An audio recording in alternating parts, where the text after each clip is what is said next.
জানি না কেন কাক আমাদের গায়ে পায়খানা করে দেয়। এটাই সেই কারণ নাকি আল্লাহ ভালো জানেন। খেয়াল করেছেন বিষয়টা? আচ্ছা, তারও একটু আগে যান, আদম আলাইহিস সালামের দুই ছেলে হাবিল এবং কাবিল, মনে আছে? কাবিলের কুরবানি কবুল হয় না, হাবিলেরটা কবুল হয়। তো এখানে হিংসা, এখানে কি হিংসা, পরশ্রী কাতরতা। তারটা কেন কবুল হয়, আমারটা কেন হয় না? এই হিংসার বশবর্তী হয়ে এক পর্যায়ে কাবিল হাবিলকে হত্যাই করে ফেলল। এবং সেই হত্যাকাণ্ডের সাক্ষী ছিল একটা পাখি, তার নাম কি? কাক। কাক, হ্যাঁ। জানি না কেন কাক আমাদের গায়ে পায়খানা করে দেয়। এটাই সেই কারণ নাকি আল্লাহ ভালো জানেন। খেয়াল করেছেন বিষয়টা?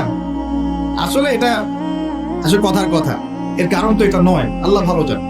বিষয়টা হচ্ছে যে কাক সাক্ষী যে আদম আলাইহিস সালাম এর দুই সন্তান, এক সন্তানকে হত্যা করার পর আরেক সন্তান মাথায় হাত দিয়ে বসে আছে, কিভাবে তার ভাইকে দাফন করবে এই জ্ঞান তার কাছে নাই। আল্লাহ পাক কাককে পাঠালেন, সে মাটি খুঁড়ে দেখালো কিভাবে দাফন করতে হবে।